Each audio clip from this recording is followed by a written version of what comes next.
Halo semuanya, selamat datang kembali di Titik Terang. Di video kali ini, kita akan membahas topik yang cukup unik dan mungkin sedikit sensitif, yaitu mengenali ciri orang bodoh yang merasa pintar. Kita semua pasti pernah bertemu dengan seseorang yang terlalu percaya diri tentang kecerdasannya. Nah, hari ini kita akan mengupas tuntas tentang hal ini. Mungkin saja kita akan menemukan beberapa ciri ini pada diri kita sendiri juga. Jadi, tetaplah terbuka dan mari kita belajar bersama. Oke, langsung saja kita mulai. 1. Kurangnya kesadaran diri. Poin pertama dan mungkin yang paling fundamental dalam mengenali orang bodoh yang merasa pintar adalah kurangnya kesadaran diri. Apa sebenarnya kesadaran diri itu? Kesadaran diri adalah kemampuan seseorang untuk memahami kekuatan, kelemahan, emosi, dan keyakinan mereka. Ini bukan hanya tentang mengenali diri sendiri, tapi juga bagaimana pemahaman itu mempengaruhi orang lain di sekitar kita. Orang yang kurang memiliki kesadaran diri seringkali tidak menyadari kekurangan mereka sendiri. Mereka cenderung meyakini bahwa mereka lebih cerdas, lebih kompeten, atau lebih berpengetahuan daripada yang sebenarnya. Ironisnya, mereka tidak menyadari ketidakmampuan mereka untuk mengakui ketidakmampuan ini, sebuah fenomena yang dikenal sebagai efek Dunning-Kruger. Bagaimana kita mengenali ciri ini? Biasanya, orang-orang ini akan tampak sangat percaya diri tentang keahlian atau pengetahuan mereka. Bahkan, ketika jelas, mereka kurang informasi. Mereka sering berbicara dengan keyakinan, tetapi tanpa dasar yang kuat.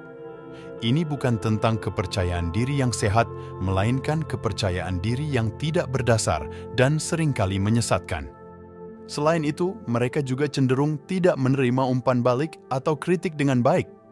Sebagai contoh, jika seseorang menunjukkan kesalahan atau kekurangan dalam argumen atau pengetahuan mereka, mereka tidak merespons dengan refleksi atau pertanyaan, tapi lebih sering dengan pembelaan atau bahkan agresi. Ini karena dalam pikiran mereka, mereka sudah tahu dan benar sehingga sulit bagi mereka untuk menerima bahwa mereka mungkin salah atau kurang informasi. Kesadaran diri bukanlah tentang menyalahkan diri sendiri atau merendahkan diri, tetapi tentang memiliki pemahaman yang jujur dan seimbang tentang siapa kita dan bagaimana kita berinteraksi dengan dunia di sekitar kita. Dengan kurangnya kesadaran diri, orang-orang ini kehilangan kesempatan untuk tumbuh, belajar, dan berkembang karena mereka terjebak dalam pemahaman mereka yang terbatas tentang diri mereka sendiri dan realitas. 2. Tidak menerima kritik atau saran. Sekarang, mari kita bahas poin kedua, yaitu tidak menerima kritik atau saran. Ini adalah salah satu ciri yang paling menonjol pada orang-orang yang merasa pintar tapi sebenarnya tidak. Mengapa? Karena kemampuan untuk menerima kritik dan saran secara konstruktif adalah indikator penting dari kecerdasan emosional dan kematangan intelektual. Orang yang tidak menerima kritik biasanya memiliki pandangan yang sangat terpolarisasi tentang benar dan salah. Mereka seringkali merasa terancam oleh kritik, melihatnya sebagai serangan pribadi daripada kesempatan untuk belajar atau memperbaiki diri. Ini bukan tentang tidak setuju dengan kritik, yang secara alami bisa terjadi, melainkan tentang penolakan instan terhadap segala bentuk umpan balik yang tidak menguatkan pandangan mereka. Contoh klasik adalah ketika mereka diberi saran atau kritik, respon pertama mereka bukanlah pertimbangan atau pertanyaan untuk klarifikasi, melainkan pembelaan atau penyangkalan langsung.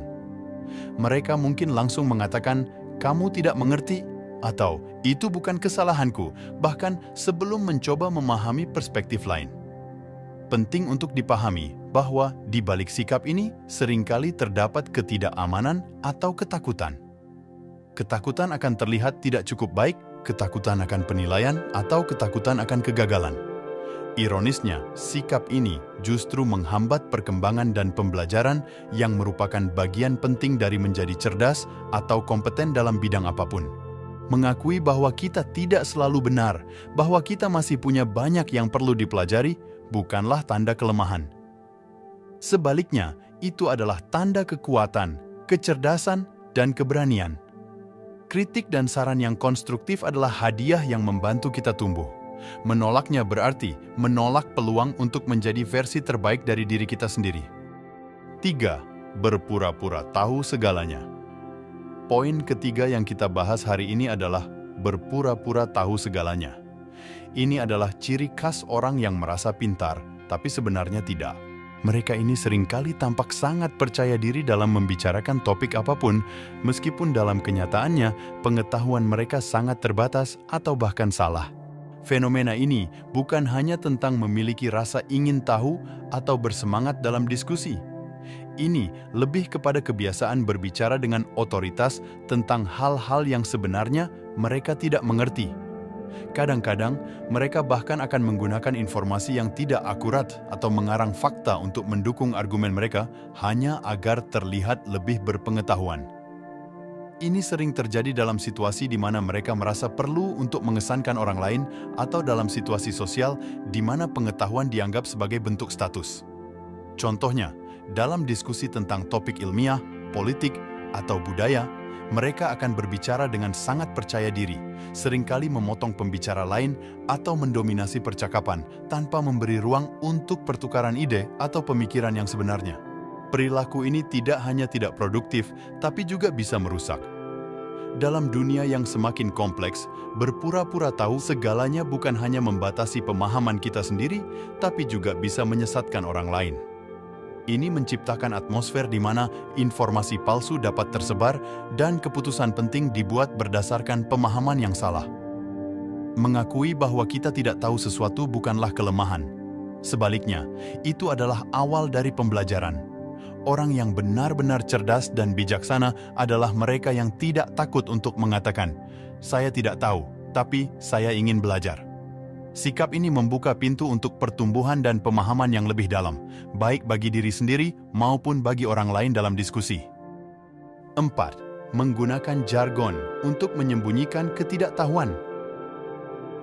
Ini adalah strategi yang sering digunakan oleh orang-orang yang ingin terlihat pintar, tetapi sebenarnya tidak memiliki pemahaman mendalam tentang topik yang dibahas. Jargon di sini bisa berupa istilah teknis, bahasa yang rumit, atau ungkapan-ungkapan khusus yang digunakan dalam bidang tertentu. Mengapa mereka melakukan ini? Karena jargon, ketika digunakan dengan tidak tepat, bisa membuat pembicara tampak berpengetahuan. Bahkan, ketika mereka sendiri tidak sepenuhnya mengerti apa yang mereka bicarakan. Ini seperti topeng yang menutupi ketidaktahuan mereka dan menciptakan ilusi keahlian.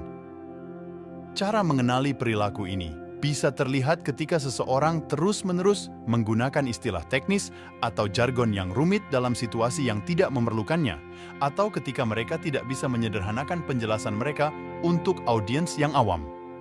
Ini sering terjadi dalam percakapan tentang topik seperti teknologi, medis, bisnis, atau akademik. Masalah dengan pendekatan ini adalah bahwa komunikasi menjadi tidak efektif. Tujuan berbicara dan berbagi pengetahuan seharusnya adalah untuk menyampaikan ide dengan jelas, bukan untuk membingungkan atau mengintimidasi pendengar.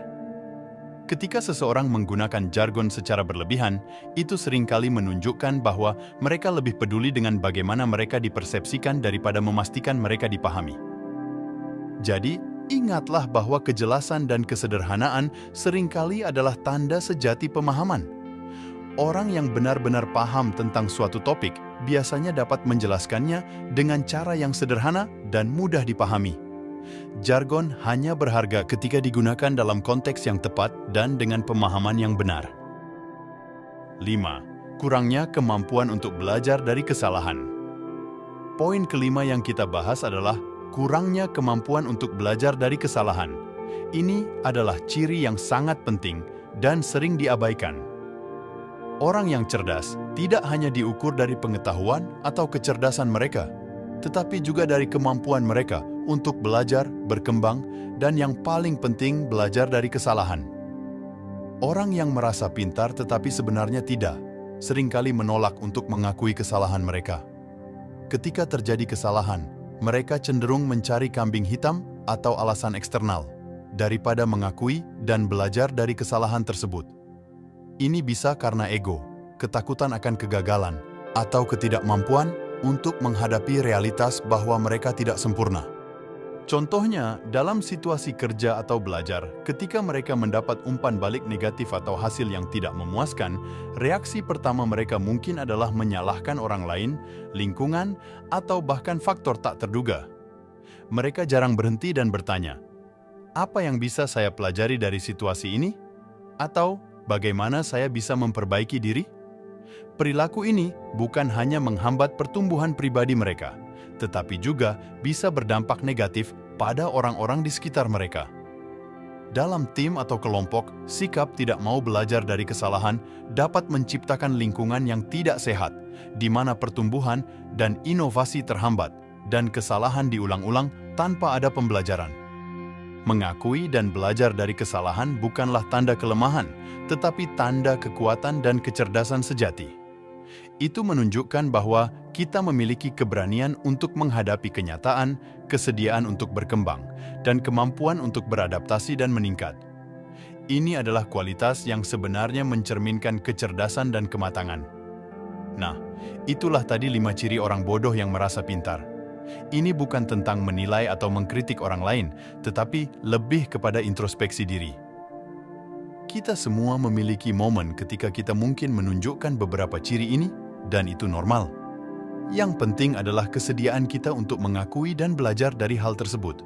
Penting juga untuk mengingat bahwa kecerdasan tidak hanya diukur dari pengetahuan atau IQ, tetapi juga dari kecerdasan emosional, kemampuan untuk berkomunikasi, berempati, dan terus belajar. Menerima bahwa kita tidak tahu segalanya adalah langkah pertama untuk belajar lebih banyak. Saya harap video ini memberikan wawasan dan mungkin inspirasi untuk kita semua menjadi versi terbaik dari diri kita sendiri. Jangan lupa untuk berbagi pendapat dan pengalaman Anda di kolom komentar. Dan jika Anda menikmati video ini, tolong beri like dan subscribe untuk mendukung channel ini. Terima kasih telah menonton, sampai jumpa di video berikutnya.